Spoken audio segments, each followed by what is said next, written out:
this past week I decided to hit the movie theaters, hit the movie house, and see The Last Voyage of the Demeter, also known as Dracula, The Voyage of the Demeter, in international markets, recently released as of August 12th. And I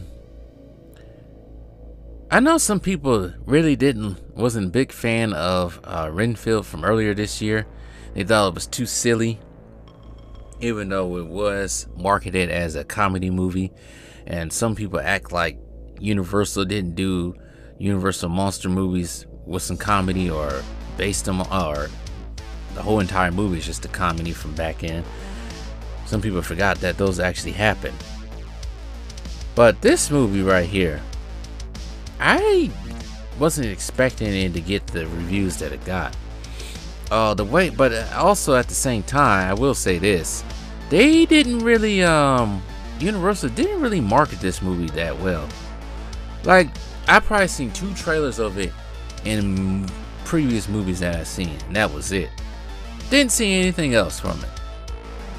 I don't even think I've seen too many TV spots for it. But my emotions are mixed about this movie. I know some people hated it.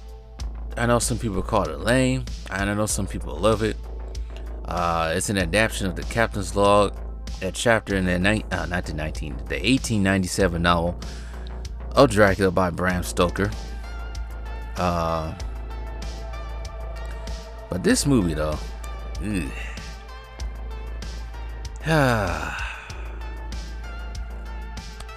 this is what I said Universal should do more, like they did for Renfield and this movie. I know they tried to do their shared universe, which bombed. I don't think this movie's gonna lead to anything, even though a little spoiler alert, this movie seems like it's gonna lead to something, but I don't think it's gonna lead to anything. They did take some liberties and change some stuff out just a little bit. But as far as the movie's aesthetic and what it was about, of course it's a voyage of a crew on the Demeter bringing Dracula's body from Romania to London to create, of course he's gonna create havoc in London as the story goes. Oh man, I'm trying to figure out the best way to say about this movie. It was decent, but it wasn't great.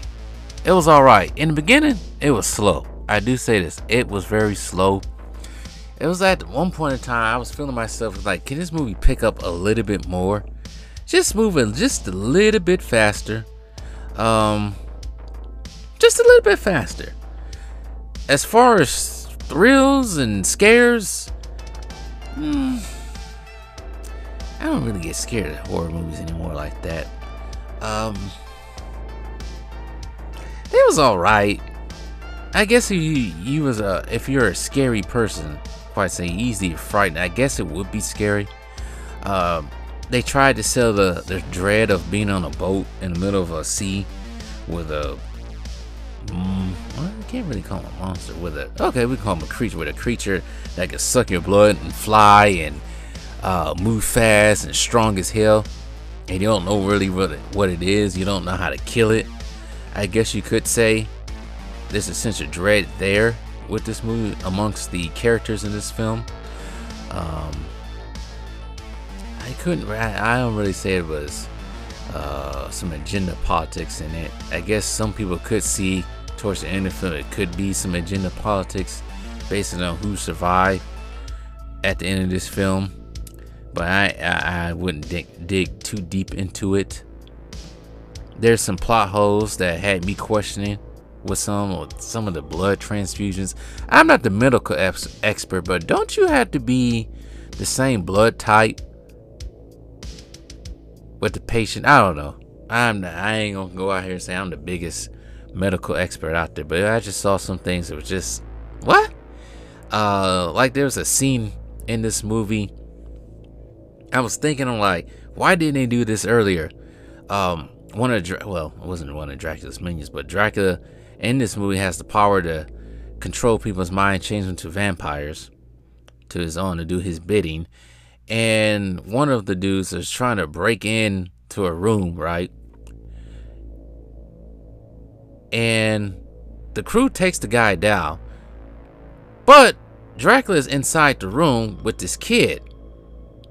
And one of the guys actually had a gun, but the gun was left on the floor for some reason. And at the last second, they're sitting there knocking down the door, trying to get inside the door.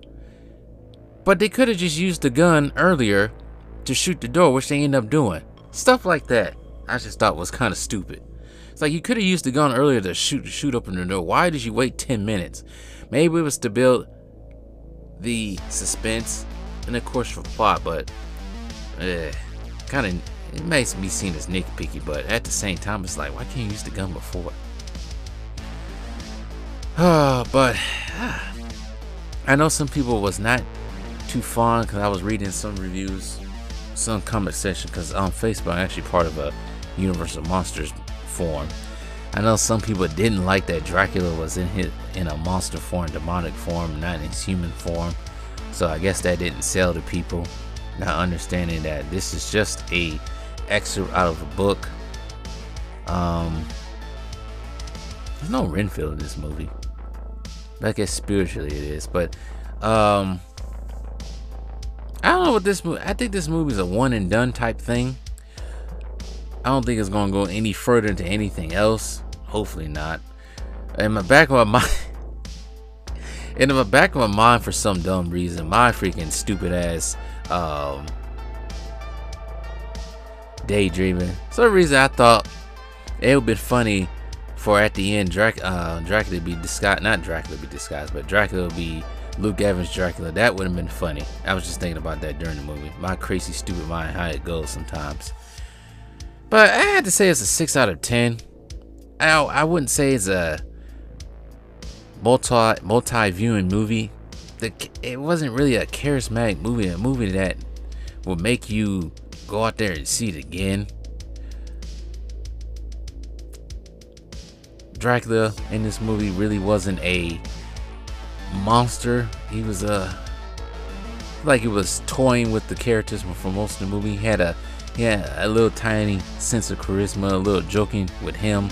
There was a scene towards the end of the film when when the captain was trying to repel Dracula with his cross, and Dracula ended up tying the guy up like he was on the cross in a mocking way. But this movie was probably killed by the pace. I wouldn't say killed, but knocked down by the pace and some of the plot holes and some of the motivations of the characters. Just, I don't know. I have very mixed feelings about this film. I'm not gonna say it's terrible. Like I said before, I'm not gonna say it's terrible, but it wasn't great at all. I do say this though. There wasn't too much CGI. I think they used more prosthetic makeup with the person who played Dracula. I know some of these films get too bogged down in CGI. I know one Dracula movie that got way too bogged down in CGI. This is 2004. I think Van Helsing's Dracula got way too bogged down in CGI. But I do say this though. I will say this before I log off.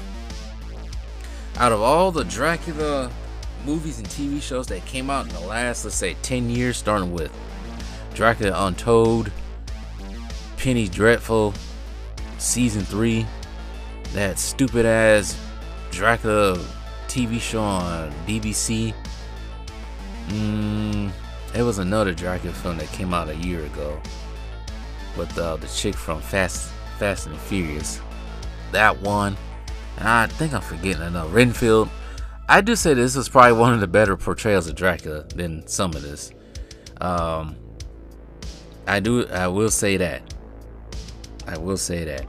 But anyways, like I said, 6 out of 10. I wouldn't see the movie again, but tell me what you guys think. Asa, the God of Power, is now playing on YouTube platform.